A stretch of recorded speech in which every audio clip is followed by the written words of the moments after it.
Қалайсыңдар? Бүгін бізде 82-ші күнді. Қара, дайын отырыңдар қазір. Мен алдында айтып жүрген техникалармен бөлсем. Жасап жүрген. Оны ашайын бірінші. Біріншісі үшім мынандай да. Таңертең тұрғаннан кейін жуынып келесің ғой. Жуынып аласың.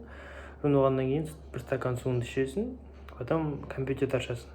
Или iPad'ты ашасың, планшетті ашасың, ноутбукты ашасың, заметка ашасың, телефон ашасың, разница жоқ, бірақ жазатын нәрсе керек. Енді қараңдар, бұл жерде жазғаннан кейін бір 5 сұраққа жауап бересің.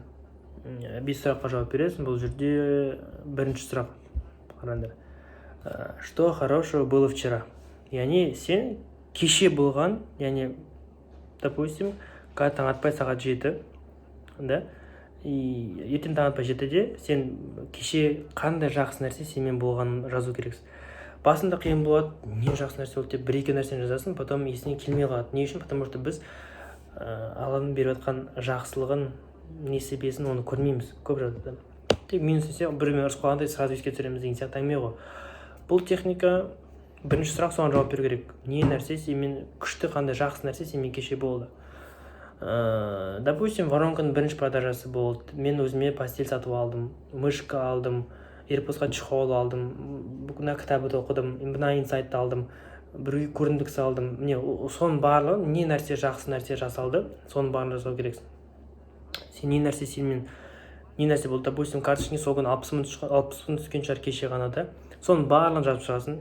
Прям қиын, оңай емес. Потому что сен үйренбегенсің жақсылықты жазуға. Қандай жақсы нәрсе болды, сен соны жазуға сен үйренбегенсің. Бірінші, сол нәрсені жазу керек. Оның өзі қиын. Қиын деп айтпаймын. Яғни сенің есіңе түсіру қиын болып кетеді. Бірақ оны жасай берсең, жаза бересің. Потому что сен әлі байқап үйренген жоқсың жақсылықты. Түсінсің ба? Екінші, так, что хорошего я сделал для другого деген бар. Яғни сен кімге жақсы жасадың? Допустим, сен көрімдік салсаң, ол уже неге жатады? Сен кімге жақсы жасаған жатады? Яғни сен біреуге көмектестің, или біреуге көмектескен болсаң, допустим, үйдегі бала, допустим, мені мойнында мен таға алмаймын ғой замокты. Спортивка бірдеңе кисем, ол тағып қояды, және ол жазып қояды. Мен осы таяқтың несін осылай жасадым, көмектестім. Тағы да біреуге көмектестім, біреуге сок алып берген шығар. Кімге қандай жақсы нәрсе жасады, соны бәрін жасау керек. Оны тоже қиындау болады, еске түсіру, но жасасын. Ол көп бол міндет емес. Қанша бар, сонша жазу керек. Но минимум 5 болған жақсы, 3 или 5. Одан көп болса, супер. Так, келесі үшіншісі. Сколько сейчас денег у меня на счету деген бар. Яғни сенің ол жерде, сенің қазір Каспий Голдында неше теңге бар екен жазасың. Дәл қазіргі моментте.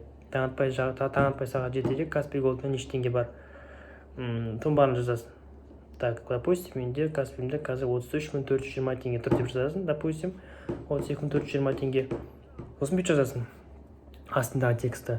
Я особенно хочу, чтобы через 3 или 6 или 12 месяцев хочу, чтобы на карте всегда лежало дейсің да. Манағы 32 420 теңге дегенге көбейтесің 10-ды. Есіңде неше болатың да? 320 420 теңге болады, допустим. Сенде 32 болды, сен 10-ға көбейтесің соны, сол сумманы жазасың. Сөйтіп жазасың. Я особенно хочу, чтобы через 3 месяца, чтобы на моей карте лежало 320 тысяч теңге жазасың. Бұл бір пост жазып қоясың. И просто так дейсің. И всегда, чтобы лежало деп жазып қоясың. Так, келесі. План на день. Яғни сенің бүгінгі таң атпай 7-де тұрдың ғой, сол күні жазасың жоспарыңды, бүгін не жасайсың. Бұл жерде жоспар қалай болады? Яғни сен жазған кезде бүйтіп жазасың. Я сегодня особенно хочу, чтобы на карту поступило 50 тысяч теңге, допустим. Я сегодня особенно хочу, чтобы... В общем, не нәрсе жазған келеді. Так. Вкусно круассаңыздар, массажный вкусно, Не нәрсе жасаған келеді. Бүгінгі план, допустим, сен продукт алғың келсе, жазасың. Я особенно хочу сегодня купить продукты на мной. Но бұл жерде текстің жерде я сегодня особенно хочу деген болу керек. Сол сөзді қолданғаннан кейін сен жоспарын жазасың. Не нәрсені қалайсың? Мен айтамын, күшті новый адамдармен таныссам екен, успешный адамдармен таныссам екен, мықты инсайттар алсам екен. Я сегодня особенно хочу деп жазу керек. Так, келесі. Мына техниканы пока көріңдер, 3 күннен кейін уже результат болады. Гарантия беремін. Просто дұрыстап жазу керек. Сосын бәрін жазып боласыңдар, мен бірінші күні примерно 10 пункт шықты план на день. Потом соңғы пункт, благодарю Бога за то, что дейсің да, сен не нәрсеге Аллаға шүкір етесің, не нәрсеге сен благодарныйсың, не нәрсеге шүкірсің, соның бәрін жазсын.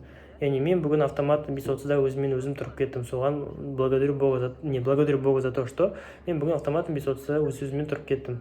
Да, благодарю Бога за то, что у меня есть возможность купить бірдеңе. Үшін қандай сен нәрсеге шүкір етесің, соны барын жазып шығу керексің.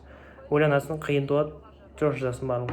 Не нәрсеге сен Аллаға рахмет айтасың, соны барын жазу керек. И осы сұрақтардың барын жазғаннан кейін сендер прям результатты көресіңдер. Жайлап орындалып бастайды.